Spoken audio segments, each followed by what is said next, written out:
श्री माजिद हुसैन।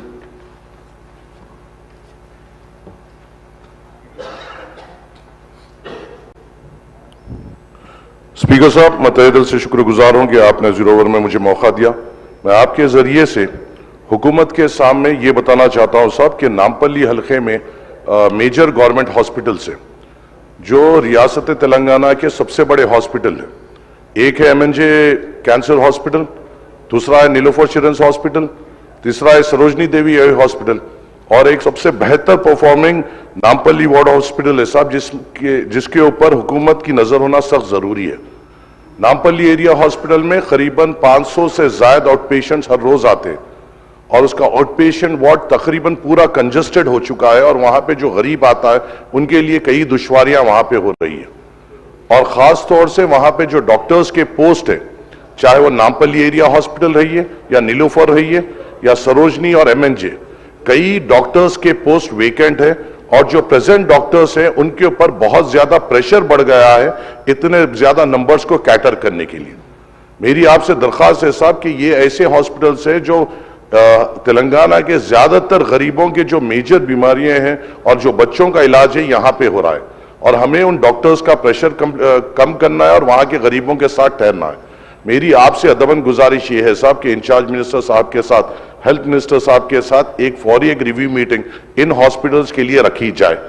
वहां पर साहब एक ICU भी होना बेइंतहा जरूरी है नामपल्ली एरिया हॉस्पिटल में। अगर कोई सीरियस कोई पेशेंट या खवातीन वहां पे आ रहे हैं तो उनको फौरी तौर पर उस हालत में वहां से उस्मानिया भेजा जा रहा है जो उन गरीब औरतों के लिए बड़ी दुश्वारी हो रही है और आप और हम यहां पे इसलिए है कि इनको सहूलत दे सके। उनकी सहूलत इसमें है साहब कि हम वहां पे फौरी तौर पे एक ICU बनाएं।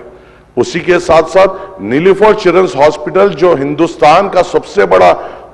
बच्चों का हॉस्पिटल है, अफसोस की बात यह है साहब 2 साल पहले इसी जीरो ओवर में मैंने यहां पे एक मुद्दा उठाया था कि वहां पे एक MRI की सख्त जरूरत है और मुझे यहां पे तवक्कुन दिया गया था हो जाएगा। 2 साल हो गए, नहीं हुआ सर। बच्चों को, छोटे बच्चों को MNJ कैंसर हॉस्पिटल में जाकर MRI कराना पड़ रहा है। हमें इमीडिएट तौर पे नीलोफर चिल्ड्रंस हॉस्पिटल में MRI लाना पड़ेगा।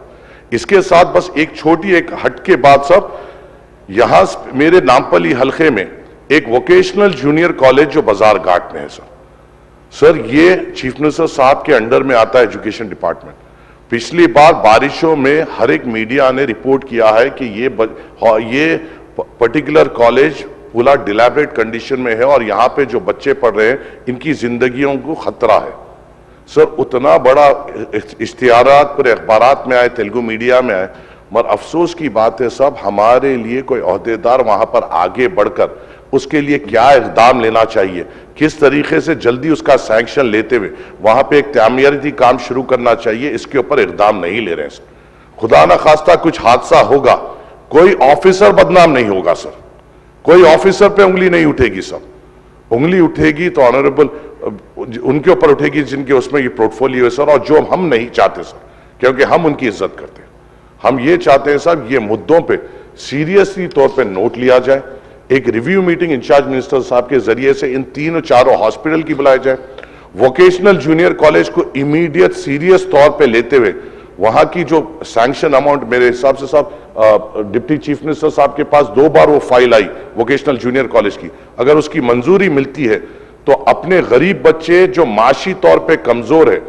जो पैसों की वजह से अच्छे कॉलेजेस को नहीं जाते, जो वहां पे जाते हैं, उनकी हम हिम्मत बन सकते हैं। आपके जरिए से हुकूमत को मैं इत्तला देना चाहता हूं और मैं उम्मीद करता हूं इसका जवाब आएगा और आप इंस्ट्रक्शन देंगे कि इसकी फौरी तौर पर रिव्यू मीटिंग ले। शुक्रिया स्पीकर सर, जनाब माजिद हुसैन साहब जो भी उनकी बातें रखी है मैं नोट किया हूं और इंशाल्लाह हम सीरियसली इसके ऊपर गौर करेंगे और रिजल्ट भी देंगे।